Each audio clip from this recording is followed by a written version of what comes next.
This is Keith Ward with Visual Studio Magazine, and I am joined now by Mark Rosenberg, one of our speakers here. Welcome, Mark. Thank you very much. So let's talk about Web Matrix. How did it start, and in its current iteration, sort of what is it?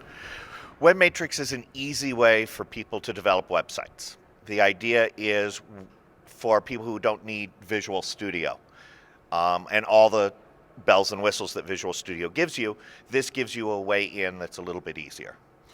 What do you mean by a little bit easier? Are we talking about coding? Does it have, more sort of built-in tools, things like that? It has more built-in tools that make it a little bit easier for a beginner or a novice, or even actually somebody like me, to develop and distribute a website. Okay. One of the things that it has, for example, is a way to put a website into Azure very, very simply with just a couple of clicks. You can take your website that's on your computer and put it into Azure.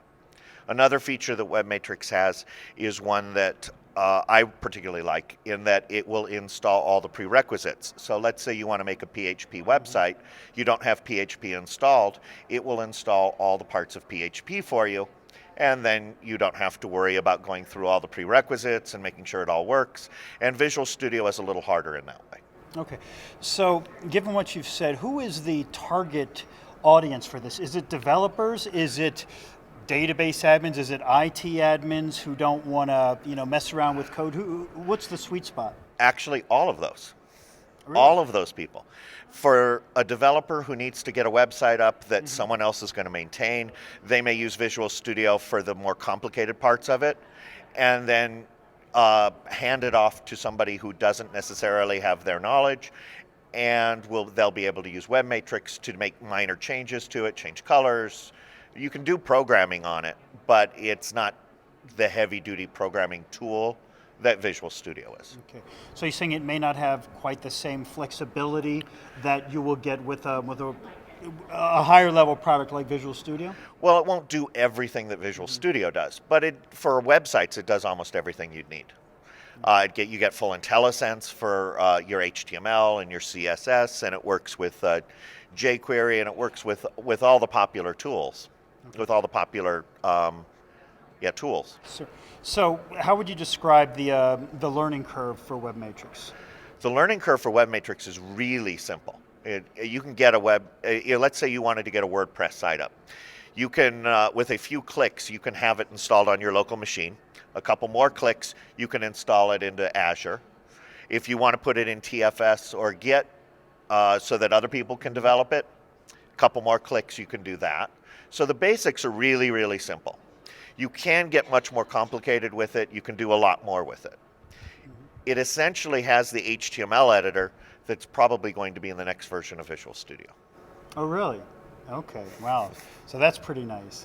So that, yes, they got the HTML editor a little bit early. Okay.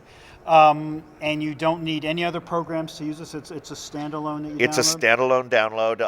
The web platform installer is the way you download it and install it on your local machine. And then all you need to do is start it up and say you want to create a website from the gallery. And it has not only Microsoft stuff, so you can create ASP.NET websites, you can create Joomla, whatever you want to create. Third parties, open source, all there.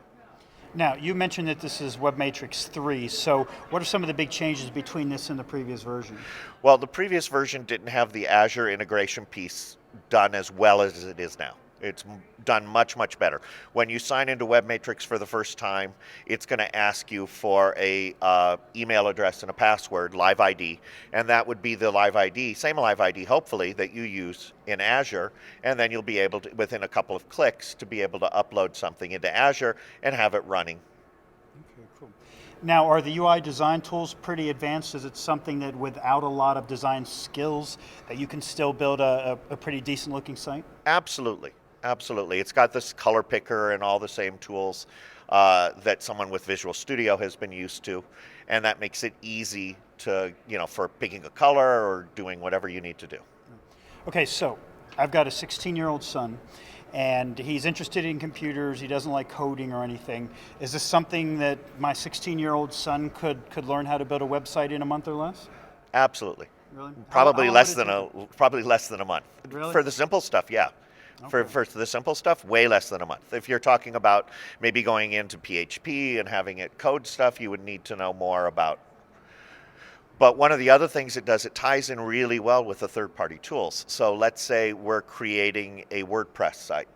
We're able to actually take things like the search block that comes in it and move it around, and it's actually just a widget that you can throw into the page wherever you want. Mark Rosenberg, thank you very much for joining us today. It was a pleasure. You're very welcome. Thank you. Thank you.